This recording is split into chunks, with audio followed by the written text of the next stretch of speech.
Já imaginou acordar sem ter nenhuma liberdade? Sem poder escolher onde você quer morar? Sem poder decidir o que você quer fazer? Sem ver sua família e ser levado de seu país para trabalhar forçado para sempre?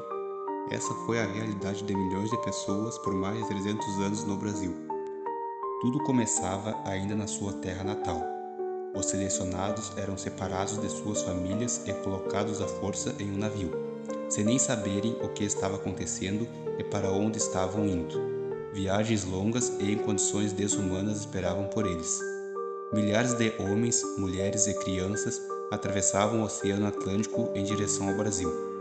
Assim começava a história de milhões de africanos escravizados trazidos para o Brasil.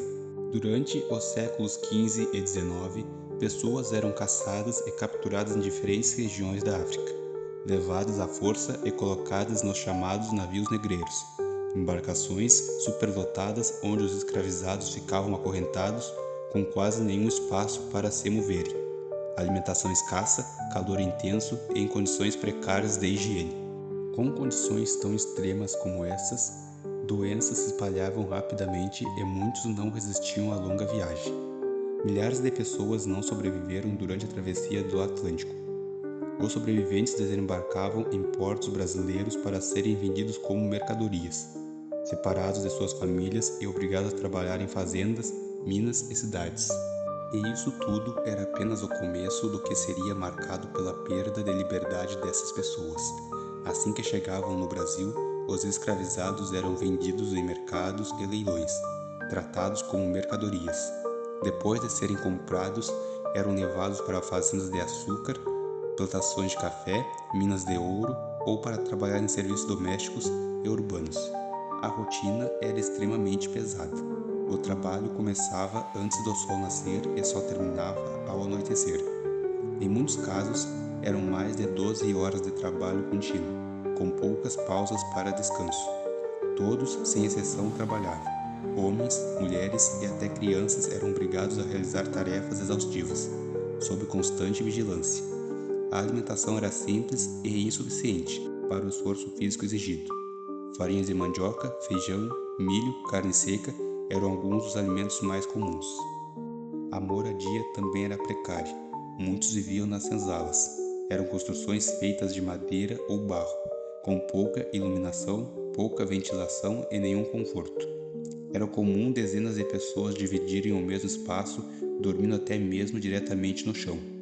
Castigos como chicote, correntes e troncos eram comuns e empregados para punir quem desobedecesse ou tentasse fugir.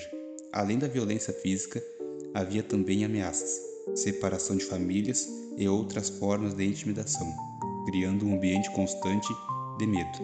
Mesmo diante de todas essas dificuldades, muitos escravizados encontraram maneiras de resistir. Alguns preservavam suas tradições, sua religião, sua música e sua cultura. Outros planejavam fugas ou buscavam refúgio em quilombos, mostrando que a luta pela liberdade nunca deixou de existir. Após mais de 3 séculos de escravidão, o Brasil deu um passo histórico.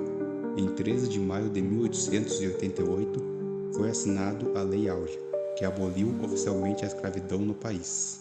No entanto, a liberdade não veio acompanhada de apoio. A maioria dos ex-escravizados não receberam terras, moradias ou qualquer tipo de indenização. Muitos precisaram continuar trabalhando em condições precárias para sobreviver, enquanto enfrentavam preconceito e enormes dificuldades para reconstruir suas vidas.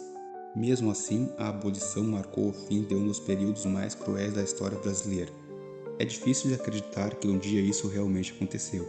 Conhecer a história é essencial para entender como o Brasil foi formado e, mais do que lembrar o passado, estudar esse período é uma forma de reconhecer o sofrimento de milhões de pessoas e valorizar a luta pela liberdade e pela igualdade. Se você gostou desse vídeo e quer conhecer mais histórias marcadas da humanidade, deixe seu like, inscreva-se no canal e ative o sininho para receber os próximos vídeos. Até mais!